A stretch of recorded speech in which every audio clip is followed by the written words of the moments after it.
नमस्कार मित्रांनो, मी युवराज शेळके कोल्हापूर जिल्हा येथे प्रॅक्टिस करत आहे.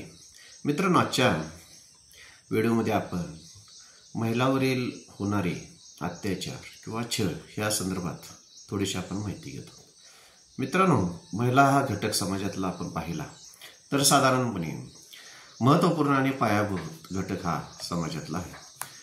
ह्या महिलांची शक्ती, त्यांची सक्षमता, आरोग्य, मनोविकास, समर्थता आणि या सर्व गटांचा सशक्त, सदृढ आणि निकोप समाज हा घडवण्यासाठी ह्या घटकाचा मोलाचा वाटा आयुष्यामध्ये असत असतो. आता ह्या समाजाच्या ह्या महिलांच्याकडून ज्यांना आधार मिळत असतो त्या आधार घेणाऱ्या समाजाकडून ह्या महिलांवर अत्याचार किंवा हिंसक प्रकार होत असतात आणि ह्या घटकाकडे बघण्याचा, ह्या घटकांचा साधारण फारच चुकीच्या पद्धतीनं दृष्टिकोन असतो. अनारोग्यकारकपणे, आलेप, तिरस्कारयुक्त भावनेनं महिलांच्याकडे काही घटक पाहत असतो. वेळेवर त्यांच्यावर अन्याय करणे, त्यांना अपमानित करणे, वंचित ठेवणे, काही गोष्टी करून न देणे, सतत अपमान करणे, चुकीची वागणूक देणे. तर अशा पद्धतीनं ह्या घटकावर त्रास होत असतो. आता समाजातील काही सुशिक्षित लोक, महिला संघटना किंवा जे समाजासाठी कार्य करणारे लोक असतात, यांच्यामधून हा घटकावर म्हणजेच महिलाच्यावर होणारा अन्यायाबाबत वाचा फोडण्यात आली आणि सदर यावेळी अशा महिलांना, म्हणजेच ज्या महिलांच्यावर अन्याय होतोय, अपमानित महिलांना केलं जाते किंवा त्रास दिला जातो, काही गोष्टी करण्यापासून अडथळे निर्माण आहे, अशा महिलांना दाद कोठे मागायची हा प्रश्न निर्माण झालेला होता.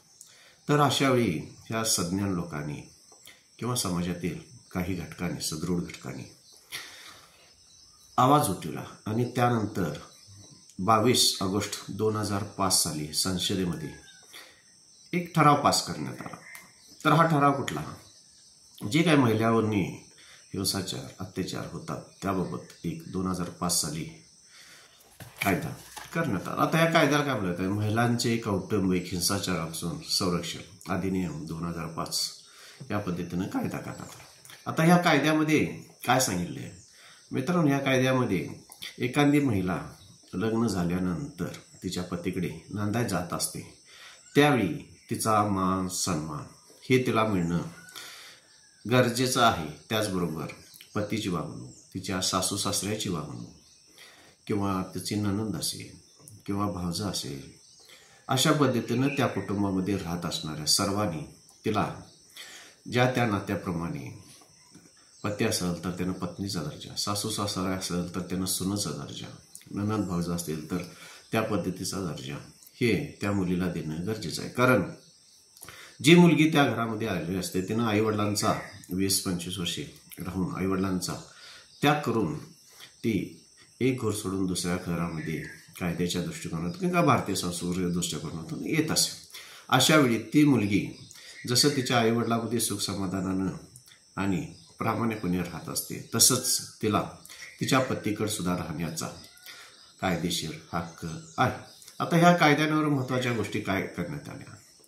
पतीमध्ये असणारी, पतीनं तिला अर्धांगिनी म्हटलं जातं, तर त्या अर्धांगिनीप्रमाणेच तिच्या संपूर्ण चरितार्थाचं संपूर्ण काळजी घेणे हे पतीचं कर्तव्य आहे. तिला पत्नीचा दर्जा देणे हे त्याचं कर्तव्य आहे. तिला अडीअडचणीमध्ये दवाखान्यात खर्च करणं हे पतीचं कर्तव्य आहे. त्याच्या मालमत्तेमध्ये निम्मा हिस्सा असणं हे कायद्यानं तरतूद करून दिलेले.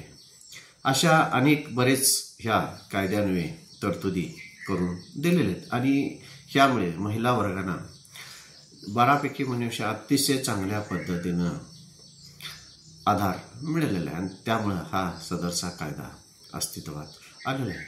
मित्रांनो, अशाच प्रकारे कायद्या केल्यामुळे किंवा अशाच प्रकारे आणि भविष्यात महिलांच्यावर होणारे छळ चांगल्या पद्धतीने जर कायदे केले तर ह्या समाजातील जो पायाभूत आणि महत्त्वपूर्ण घटक महिला म्हणून आहे. यांना स्वच्छंदपणे जगणे, त्यांच्या मनाप्रमाणे जगता यावं आणि चांगल्या पद्धतीनं भारतीय संस्कृती टिकावी म्हणून हा सातत्याने राबणारा, प्रामाणिकपणे काम करणारा घटक आहे. त्यामुळं सदर हे कायदे करण्यात आले. माझं चॅनल